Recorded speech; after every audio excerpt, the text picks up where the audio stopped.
بسم الله الرحمن الرحيم. الحمد لله رب العالمين. نشهد أن لا إله إلا الله ونشهد أن محمدا عبده ورسوله.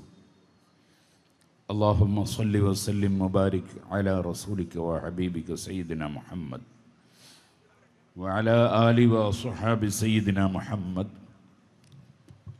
وعلى جميع الأنبياء والمرسلين ومن اقتدى بهديهم إلى يوم الدين. أما بعد، فأعوذ بالله من الشيطان الرجيم. بسم الله الرحمن الرحيم.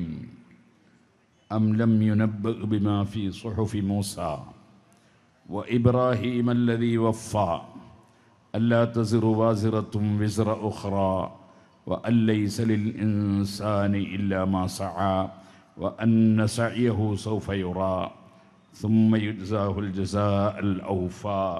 صدق الله العلي العظيم. صدق وبلغ رسوله النبي الكريم.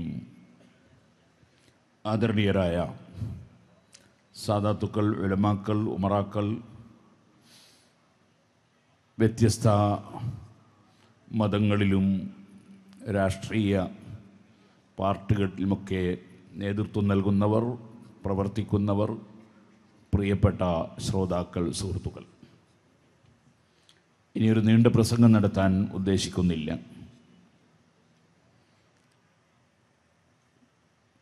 മഹാനായ ശൈഖുന ഉസ്താദ് അവറുകൾ, അല്ലാഹു അവിടുത്തേക്ക് ദീർഘായുസ്സും ആഫിയത്തും നൽകട്ടെ, മനുഷ്യർക്കൊപ്പം എന്ന ഈ ഒരു ശീർഷകത്തിൽ നമ്മുടെ കേരളയാത്ര ആരംഭിച്ചപ്പോൾ എല്ലാ സ്ഥലങ്ങളിലും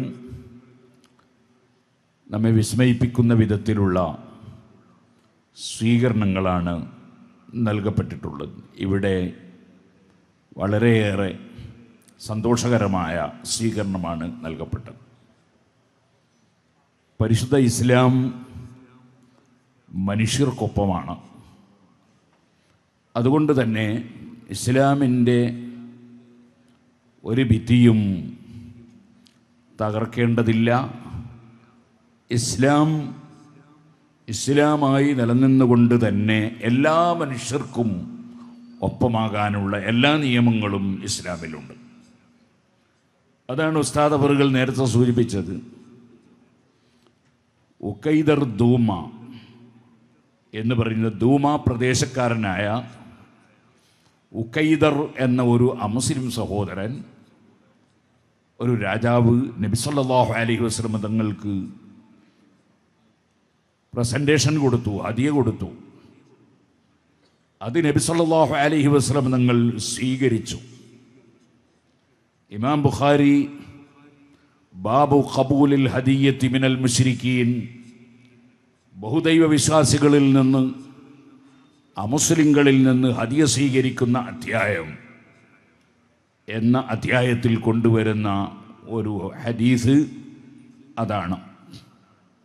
സാറ ബീബി റളിയല്ലാഹു അൻഹയെയും കൂട്ടി ഇബ്രാഹിം നബി അലൈഹി സ്വലാത്തു വസ്സലാം യാത്ര ചെയ്യുമ്പോൾ സാറ ബീബി റളിയല്ലാഹു അൻഹയെ അനധികൃതമായി സ്വന്തം ഇഷ്ടത്തിന് ഉപയോഗപ്പെടുത്താൻ വേണ്ടി കൊട്ടാരത്തിലേക്ക് വിളിച്ചു കൊണ്ടുപോയ ഒരു അമുസ്ലിമായിരുന്ന, അവിശ്വാസിയായിരുന്ന ഭരണാധികാരി, മഹതിയായ സാറ ബീബി റളിയല്ലാഹു അൻഹയുടെ കറാമത്ത് കൊണ്ട് അദ്ദേഹത്തിന് സാറ ബീബി റളിയല്ലാഹു അൻഹയെ സ്പർശിക്കാൻ സാധിച്ചില്ല. സയ്യിദന ഇബ്രാഹിം നബി അലൈഹി സ്വലാത്തു വസ്സലാം പുറത്തുനിന്ന് നിസ്കരിക്കുമ്പോൾ സാറ ബീവിയെ സ്വന്തം പ്രൈവറ്റ് റൂമിലേക്ക് വിളിപ്പിച്ചിരിക്കുകയായിരുന്നു. പക്ഷേ തൊടാൻ വേണ്ടി നോക്കുമ്പോൾ അദ്ദേഹം ബോധം കെട്ട് വീണുപോയി. അദ്ദേഹത്തിന് സ്പർശിക്കാൻ കഴിഞ്ഞില്ല. അദ്ദേഹത്തിൻ്റെ ആംഗ്യഭാഷയിൽ രക്ഷപ്പെടുത്താൻ വേണ്ടി ആവശ്യപ്പെട്ടു, ഇസ്ലാമിൽ വൈരാഗ്യമില്ലല്ലോ, വിദ്വേഷമില്ലല്ലോ, ആരോടും പകതീർക്കലില്ലല്ലോ. തെറ്റ് ചെയ്തവരാണെങ്കിലും അവർക്ക് മാപ്പ് കൊടുക്കുക എന്നതാണ് ഇസ്ലാമിൻ്റെ ആദർശം. ഖുർആൻ പറയുന്നത് തന്നെ സ്വർഗത്തിൽ കടക്കുന്ന ഭക്തജനങ്ങൾ, മുത്തഖീങ്ങൾ, ഉഇദ്ദത്തിൽ മുത്തഖീൻ, സ്വർഗം മുത്തഖീങ്ങൾക്ക് തയ്യാർ. അവരുടെ ലക്ഷണം പറഞ്ഞത് എന്താണ്? അവിടെ അല്ലദീന യുൻഫിഖൂന ഫിസ്സറാഇ വല്ലറാ, സന്തോഷമുള്ള സമയത്ത് ചെലവഴിക്കുന്നവരാണവർ, വിഷമമുള്ള സമയത്തും ചെലവഴിക്കുന്നവരാണവർ. നമ്മളൊരു പുതിയ വീട് നിർമ്മിച്ച് അവിടെ ഗൃഹപ്രവേശനം നടത്തുമ്പോൾ നമ്മൾ ബിരിയാണി വെച്ച് കൊടുക്കാറുണ്ട്. സന്തോഷമുള്ള സമയത്തുള്ള ചെലവഴിക്കലാണ്. മകളുടെ കല്യാണത്തിനും മകൻ്റെ കല്യാണത്തിനും അങ്ങനെ ചെയ്യാറുണ്ട്. സന്തോഷമുള്ള സമയത്തുള്ള ചെലവഴിക്കലാണ്. ഒരു മുസ്ലിമിനെ സംബന്ധിച്ചിടത്തോളം അതിനേക്കാളെല്ലാം വലിയ സന്തോഷമുള്ള ദിനമാണ് എല്ലാ നന്മകളും ലോകത്ത് വിതരണം ചെയ്ത നേതാവായ മുഹമ്മദുർ റസൂലുള്ളാഹി സ്വല്ലല്ലാഹു അലൈഹി വസല്ലം തങ്ങളുടെ ജന്മദിനം വരുമ്പോൾ. ആ മാസം വരുമ്പോൾ തന്നെ വലിയ സന്തോഷമാണ്. അവിടുന്ന് പഠിപ്പിച്ച ഖുർആൻ ഇറങ്ങിയ മാസമായ റമദാൻ വരുമ്പോഴും വലിയ സന്തോഷമാണ്. അതുകൊണ്ട് റമദാനിൽ ധാരാളമായി സംഭാവനകൾ നൽകും, ധാരാളമായി ഭക്ഷണം നൽകും, പക്ഷേ പകലല്ലെന്ന് മാത്രം. ഇതേപോലെ സുഹൃത്തുക്കളെ, റബീഉൽ അവ്വലാകുമ്പോൾ ധാരാളമായി ബിരിയാണി വെച്ച് വിളമ്പുന്നു, മറ്റ് ഭക്ഷ്യധാന്യങ്ങൾ നൽകുന്നു, സന്തോഷം പ്രകടിപ്പിക്കുന്നു, സന്തോഷമുള്ള സമയത്ത് ചെലവഴിക്കുന്നു.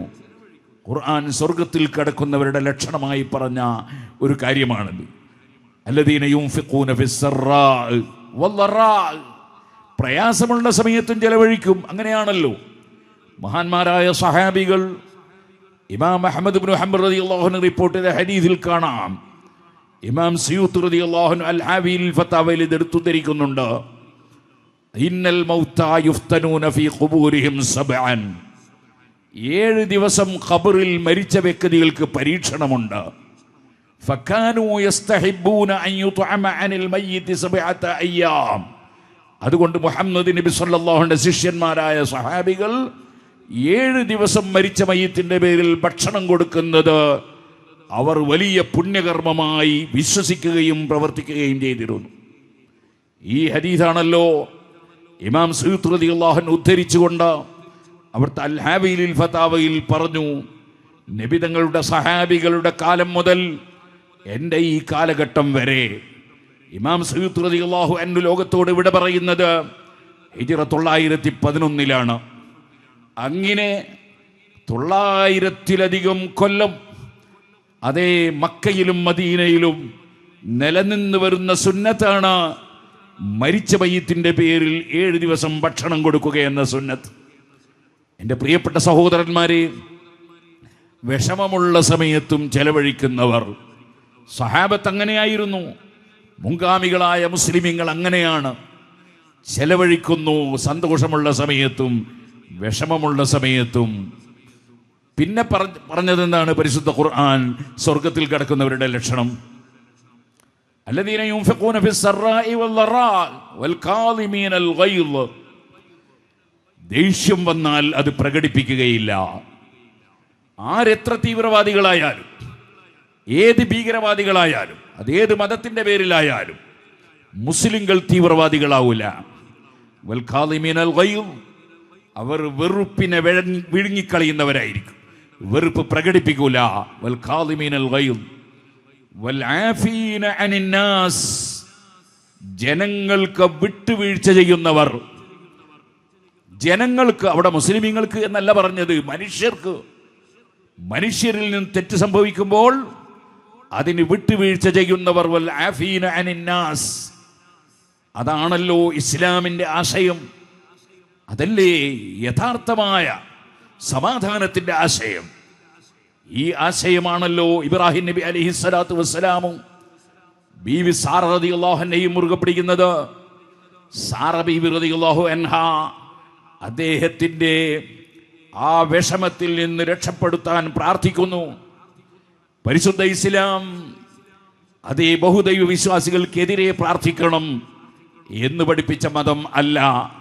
അതുകൊണ്ടാണ് സഹീഹുൽ ബുഖാരിയിൽ ബാബു ദുആഇ ലിൽ മുശ്രിക്കീൻ ബഹുദൈവ വിശ്വാസികൾക്ക് ഗുണമായി പ്രാർത്ഥിക്കുന്നതിൽ പറയുന്ന അധ്യായം, അങ്ങനെ ഒരു അധ്യായം സഹീഹുൽ ബുഖാരിയിലുണ്ട്. അതേ സമയത്ത് വളരെയേറെ വിഷമിപ്പിച്ച സമയങ്ങളിൽ അതേ നിരപരാധികളെ കൂട്ടിക്കൊണ്ടുപോയി കൂട്ടക്കൊല നടത്തുകയും മറ്റും ചെയ്ത ചില സന്ദർഭങ്ങളിൽ, അത്തരം ചില പ്രതിസന്ധി ഘട്ടങ്ങളിൽ അവർക്കെതിരെ പ്രാർത്ഥിച്ച ചില സന്ദർഭങ്ങളുണ്ട്. അതുകൊണ്ടാണ് ബാബു ദുആഇ അലൽ മുശ്രിക്കീൻ എന്ന ബാബും കൂടി, അധ്യായം കൂടി ഇമാം ബുഖാരി കൊണ്ടുവരാൻ കാരണം.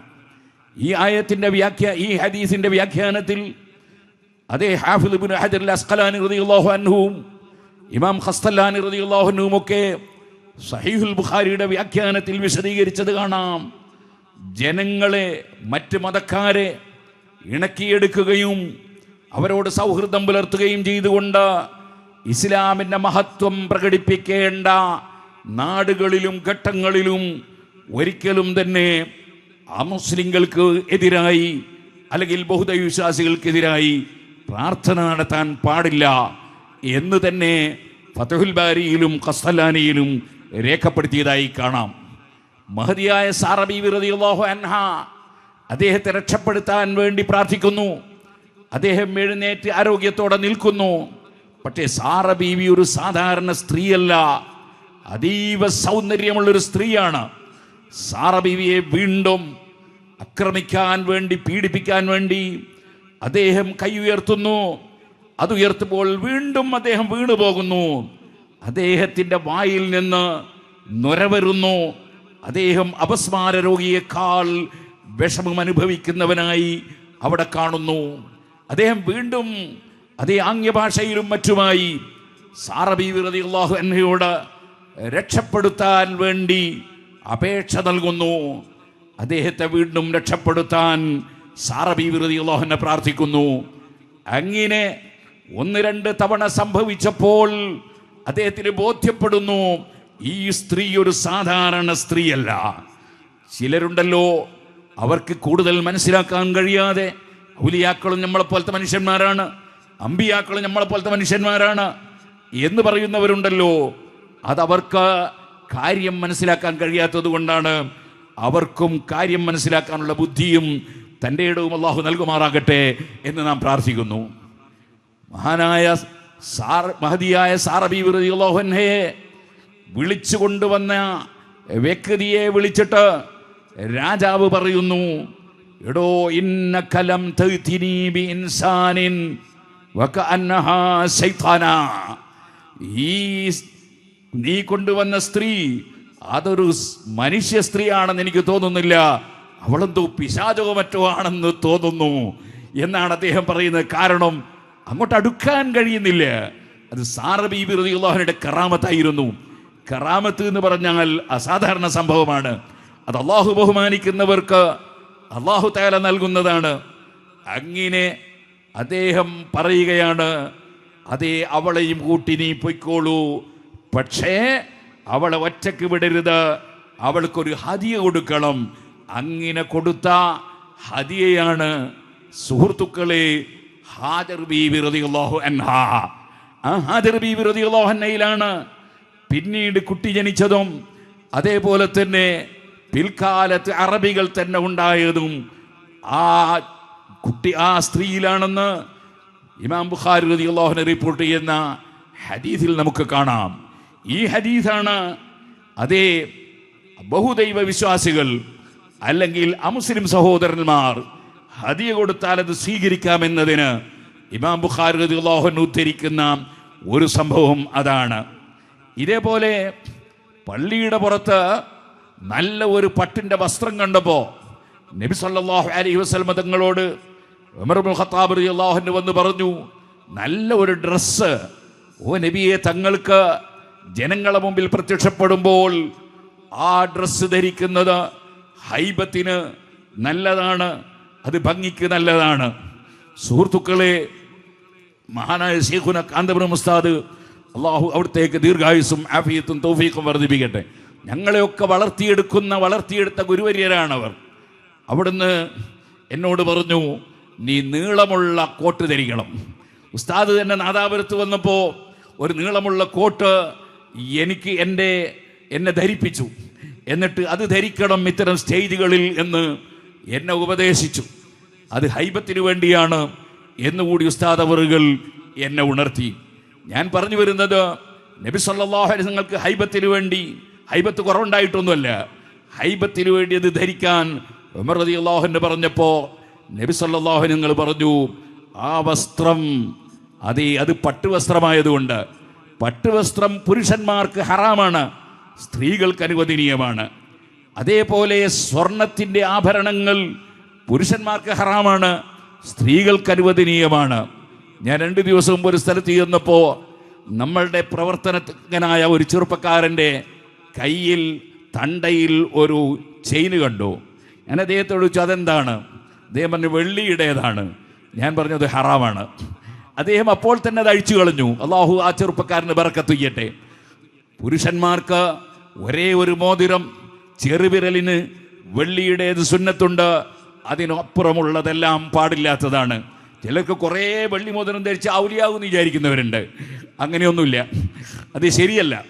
ഏതായിരുന്നാലും ശരി, ഒരു വെള്ളി മോതിരം മാത്രമാണ് സുന്നത്താക്കിയിട്ടുള്ളത്. ഇരിക്കട്ടെ, നബി സല്ലല്ലാഹു അലൈഹി വസല്ലം തങ്ങൾ സ്ത്രീകൾക്ക് സ്വർണം അനുവദിച്ചു, സ്ത്രീകൾക്ക് പട്ട് അനുവദിച്ചു, പുരുഷന്മാർക്ക് അത് അനുവദിച്ചിട്ടില്ല.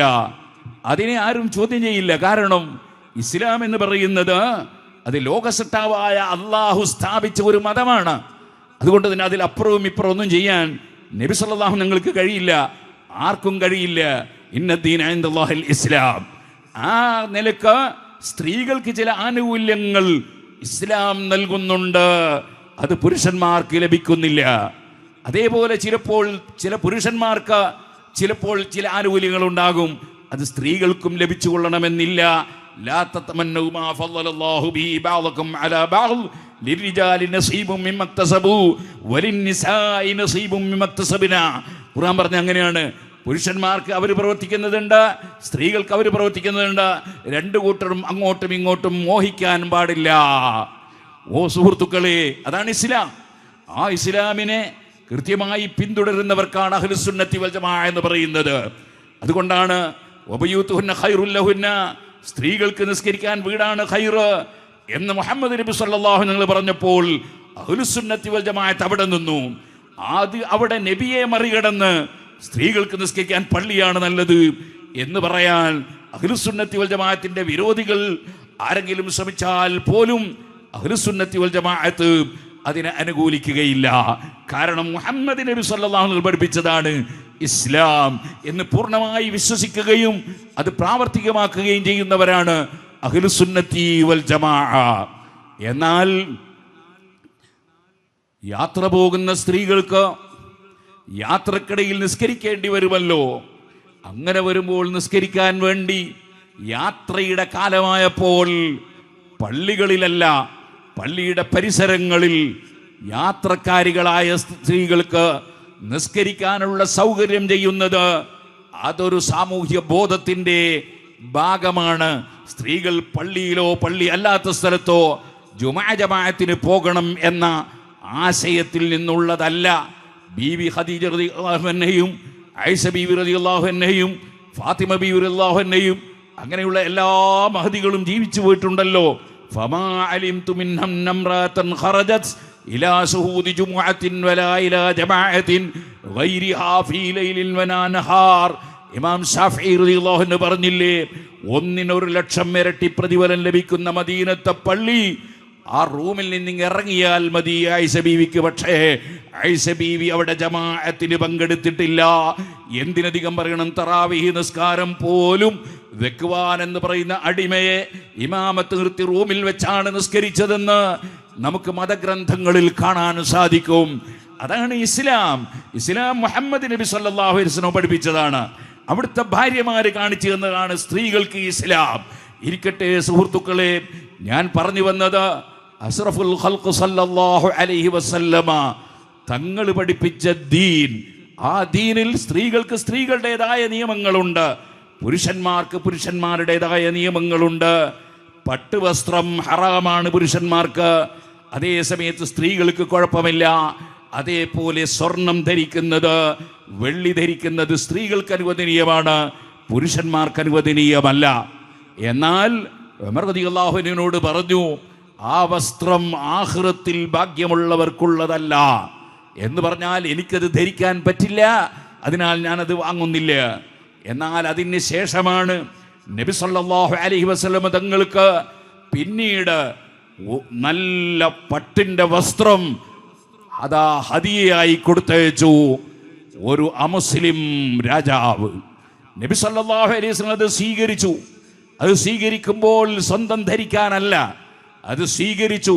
അത് ഉമർ ഇബ്നുൽ ഖത്താബ് റളിയല്ലാഹു അൻഹുവിന് കൊടുത്തയച്ചു. ഉമർ റളിയല്ലാഹു അൻഹു പേടിച്ച് വിറച്ചു. പടച്ചവനെ, ഇത് സ്വർഗം കിട്ടാത്തവർക്കുള്ളതാണെന്നല്ലേ പറഞ്ഞത്, എനിക്കെന്തിനാണ് നബി തങ്ങൾ കൊടുത്തയച്ചത്? അവിടുന്ന് പോയി സംശയം ചോദിച്ചു. നബി സല്ലല്ലാഹു അലൈഹി വസല്ലം വിശദീകരിച്ചു, അത് ഞാൻ നിങ്ങൾക്ക് കൊടുത്തയച്ചത് നിങ്ങൾക്ക് ധരിക്കാനല്ല, പിന്നെയോ അത് നിങ്ങൾക്ക് ഉപയോഗപ്പെടുത്താനാണ്. എങ്ങനെയാണ് ഉപയോഗപ്പെടുത്തൽ? അത് ഭാര്യയ്ക്ക് കൊടുത്തുകൊണ്ടാകാം, മകൾക്ക് കൊടുത്തുകൊണ്ടാകാം, വിറ്റുകാശിയാക്കിയിട്ടാകാം.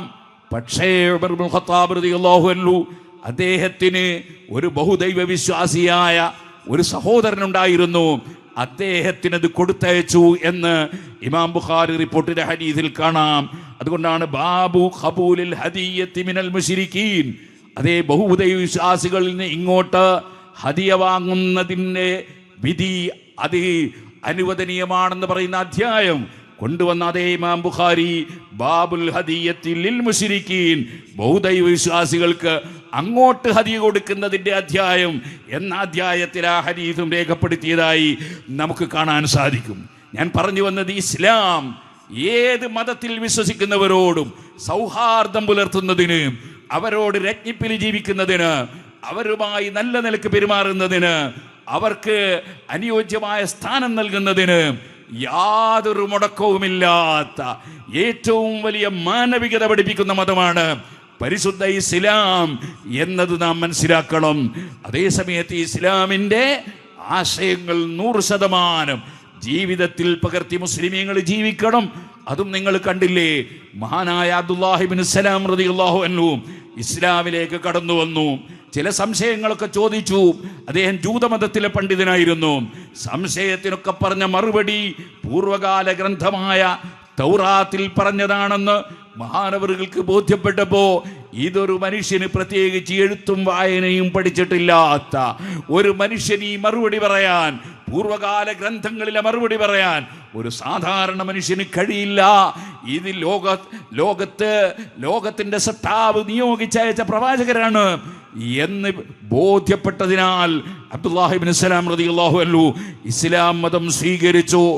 അങ്ങനെ ഇസ്ലാം മതം സ്വീകരിച്ചിട്ട് സുബ്ഹാനല്ലാഹ്, മഹാനവറുകൾ പറഞ്ഞു, ഓ നബിയേ, എൻ്റെ നാട്ടുകാര് കുടുംബക്കാരായ ജൂതന്മാർ അവരൊരു പ്രത്യേക വിഭാഗമാണ്, അവര് നിഷ്പക്ഷത പ്രകടിപ്പിക്കൂല. അതുകൊണ്ട് തന്നെ എന്നെ സംബന്ധിച്ച് ഞാൻ ഇസ്ലാം മതം സ്വീകരിച്ച വിവരം പറയാതെ അവരോട് എന്നെ പറ്റി അവിടുന്ന് ഒന്ന് അഭിപ്രായം ചോദിക്കണം. നബി സല്ലല്ലാഹു അലൈഹി വസല്ലം മുമ്പിലേക്ക് ജൂതന്മാർ വന്നപ്പോൾ നബി സല്ലല്ലാഹു അലൈഹി വസല്ലം ചോദിച്ചു, നിങ്ങളുടെ കൂട്ടത്തിൽ അബ്ദുല്ലാഹി ഇബ്നു സലാമിനെ കുറിച്ച് നിങ്ങളുടെ അഭിപ്രായം എന്താണ്? അവര് പറഞ്ഞു, സയ്യിദുനാ വബ്നു സയ്യിദിനാ, അദ്ദേഹം ഞങ്ങളുടെ നേതാവാണ്, നേതാവായ ബാപ്പയുടെ മകനാണ്, അദ്ദേഹം വലിയ മഹാനാണ്, മഹാനായ ബാപ്പയുടെ മകനാണ്. അപ്പോൾ നബി തങ്ങൾ ചോദിച്ചു, അദ്ദേഹം ഇസ്ലാം മതം സ്വീകരിച്ചാൽ നിങ്ങൾ എന്ത് പറയും? അപ്പോൾ അവർ പറഞ്ഞു, പടച്ചവൻ കാക്കട്ടെ. സുഹൃത്തുക്കളെ, അബ്ദുല്ലാഹി ഇബ്നു സലാം റളിയല്ലാഹു അൻഹു സദസ്സിലേക്ക് വന്ന് അശ്ഹദു അല്ലാ ഇലാഹ ഇല്ലല്ലാഹ് അശ്ഹദു അന്ന മുഹമ്മദുർ റസൂലുള്ളാഹ് കലിമത്തു തൗഹീദ് ഇസ്ലാം മതം സ്വീകരിച്ച വിവരം പ്രഖ്യാപിച്ചപ്പോ അവരപ്പോൾ തന്നെ പറഞ്ഞു, അദ്ദേഹം ഞങ്ങളുടെ കൂട്ടത്തിൽ ഏറ്റവും നാശം പിടിച്ച്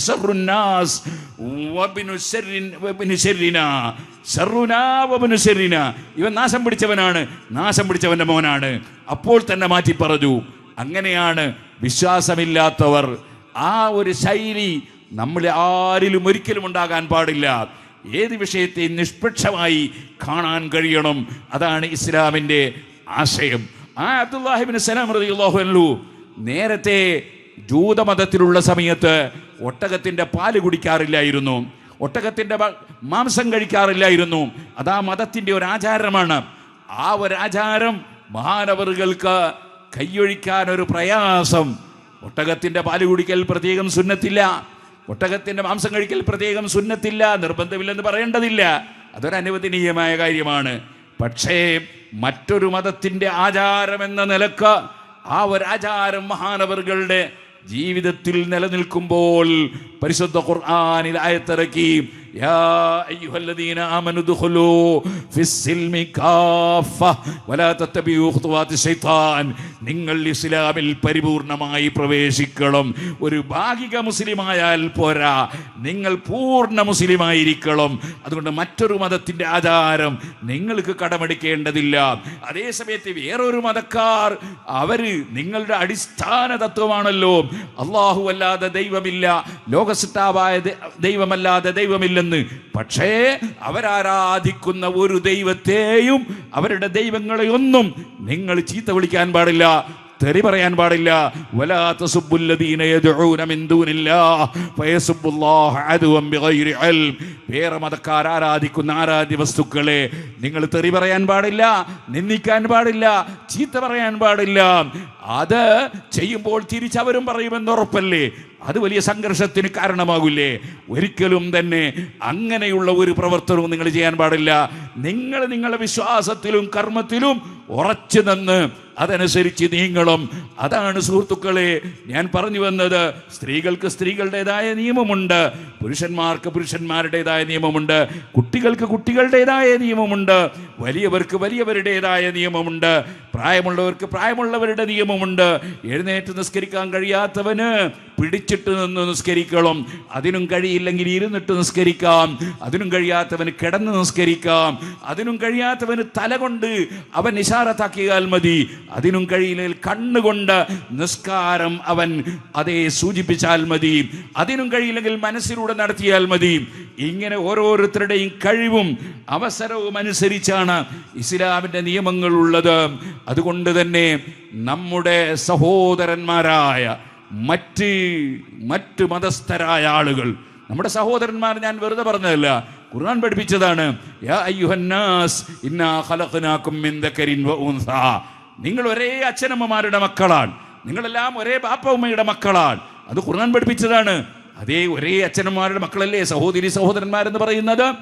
ആ സാഹോദര്യ ബന്ധമുള്ളവർ, അവർക്കിടയിൽ കലഹം പാടില്ല, അവർക്കിടയിൽ വർഗീയത പാടില്ല, അവർക്കിടയിൽ ഒരു കുഴപ്പവും ഉണ്ടാകാൻ പാടില്ല. എല്ലാ മാനവികതയും നിലനിർത്തി സർവ ഉപകാരങ്ങളും കാരുണ്യവും എല്ലാ ഗുണങ്ങളും എല്ലാവർക്കും ചെയ്തു കൊടുക്കണം. അതാണ് ഇസ്ലാം. അപ്പൊ ഇസ്ലാം എന്ന് പറയുന്ന ആ മഹത്തായ ആദർശത്തിലും ആശയത്തിലും നിന്നുകൊണ്ട് തന്നെ മറ്റുള്ള എല്ലാവർക്കും ഗുണം ചെയ്യാൻ നമുക്ക് സാധിക്കും. അതിൻ്റെ ആശയമാണ് നേരത്തെ ഇവിടെ സൂചിപ്പിച്ചത്. ഇത് അഹ്സൻ, നന്മ കൊണ്ട് തിന്മയെ ഉപരോധിക്കുക. അതാണ് നമ്മുടെ ഇസ്ലാം പഠിപ്പിച്ചിട്ടുള്ള ആശയം. അതുകൊണ്ട് നമ്മൾ ഒരിക്കലും ജനങ്ങൾക്ക് വിട്ടുവീഴ്ച ചെയ്യാത്തവരായി പോകരുത്. അതേപോലെ തന്നെ തെറിക്ക് പകരം തെറി പറയുന്നവരാകരുത്. ഒരു സ്ഥലത്ത് കുറേ ആളുകൾ മദ്യപിച്ചു വന്ന് ഒരു സ്ഥലത്ത് വന്ന് നമ്മളെ ചീത്ത പറഞ്ഞാൽ പകരം മദ്യപിച്ച് ചീത്ത പറയാൻ ഇസ്ലാം അനുവദിക്കില്ല. അതേപോലെ തന്നെ ഒരു സ്ഥലത്ത് കുറേ ആളുകൾ വന്ന് ഒരു പെൺകുട്ടിയെ, ഏതോ ഒരു സമുദായത്തിൽപ്പെട്ടവർ വന്ന് ഒരു മുസ്ലിം പെൺകുട്ടിയെ ബലാത്സംഗം ചെയ്താൽ പകരം അവരെ കുട്ടികളെ ബലാത്സംഗം ചെയ്യാൻ ഇസ്ലാം അനുവദിക്കില്ല. സുഹൃത്തുക്കളെ, ബലാത്സംഗം ഹറാമായതുപോലെ, പലിശ ഹറാമായതുപോലെ, മദ്യപാനം ഹറാമായതുപോലെ ഹറാമാണ് തീവ്രവാദവും ഭീകരവാദവും. ഇതാണ് ഇസ്ലാമിൻ്റെ ആശയമെന്ന് മുസ്ലിങ്ങൾ മനസ്സിലാക്കണമെന്ന് കൂടി ഈ സമയത്ത് ഉണർത്തി ഞാൻ എൻ്റെ വാക്കുകൾ നിർത്തട്ടെ. അല്ലാഹു സുബ്ഹാനഹു വ തആല ഈ മഹത്തായ സദസ്സ് സംഘടിപ്പിച്ച നമ്മുടെ സംഘടനാ കുടുംബത്തിലും ഇതിൽ വന്നു ചേർന്ന എല്ലാ വിഭാഗം നേതാക്കൾക്കും, എല്ലാ പ്രവർത്തകർക്കും, എല്ലാ ജനങ്ങൾക്കും സർവ്വ നന്മകളും നൽകുമാറാകട്ടെ എന്ന് പ്രാർത്ഥിച്ചുകൊണ്ട് നിങ്ങൾ നൽകിയ ഈ മഹത്തായ വിപുലമായ വ്യത്യസ്തമായ ഈ മഹത്തായ സ്വീകരണത്തിന് പ്രത്യേകം നന്ദി രേഖപ്പെടുത്തി അള്ളാഹുവേ മഹാനായ സുൽത്താനുൽ ഉലമക്കും അതേപോലെ ഞങ്ങളുടെ സമസ്ത കേരള ജമിയത്തുയുടെ വൈസ് പ്രസിഡന്റ് ബഹുമാനപ്പെട്ട അലി ബാഫഖി തങ്ങൾ അവർ ഇവിടെ ദുആ ചെയ്തു. മഹാനവറുകൾക്കും ബദർ സാദാത്ത് തങ്ങളുടെ സമസ്തയുടെ സെക്രട്ടറിയാണ് തങ്ങളവറുകൾക്കും അതുപോലെ സമസ്ത കേരള ജമിയത്തുൽ ഉലമയുടെ എല്ലാ പണ്ഡിതന്മാർക്കും ഇവിടെ ധാരാളം പണ്ഡിതന്മാർ മുശാവറയിലുള്ളവർ നമ്മുടെ തെന്നല ഉസ്താദ്, മാരായമംഗലം ഉസ്താദ് തുടങ്ങി ഒരുപാട് പണ്ഡിതന്മാർ ഇവിടെ വന്നിട്ടുണ്ട്. നമ്മുടെ SMAയുടെ ഭാരവാഹിയായ നമ്മുടെ ജമലുല്ലൈലി തങ്ങൾ വന്നിട്ടുണ്ട്. അതുപോലെ നമ്മുടെ SYSന്റെയും SSFന്റെയും നമ്മുടെ മുസ്ലിം ജമാഅത്തിന്റെയും ഒക്കെ ഭാരവാഹികളുണ്ട്. അള്ളാഹുവേ ഞങ്ങൾക്കെല്ലാവർക്കും വിദേശത്തും നാട്ടിലും ഞങ്ങളെ സഹായിക്കുന്നവർക്കും സഹകരിക്കുന്നവർക്കും അവിടെയെല്ലാം 5 ലക്ഷം ആളുകൾക്ക് ഞങ്ങളുടെ ആശയം നേരിൽ കണ്ട് പരിചയപ്പെടുത്തുന്ന ICFന്റെ നേതാക്കൾ ഈ സ്റ്റേജിലുണ്ട്. അള്ളാഹു എല്ലാവർക്കും വിദേശത്തുള്ളവർക്കും നാട്ടിലുള്ളവർക്കും സർവ്വ ഖൈറും നൽകണം റഹ്മാനെ. അവസാനം മരിക്കുന്ന സമയത്ത് ഈമാൻ സലാമത്താക്കി മരിപ്പിച്ച് ഞങ്ങളെ എല്ലാവരെയും സജ്ജനങ്ങളെ കൂടെ ഒരുമിച്ച് കൂട്ടിത്തരണം റഹ്മാനെ.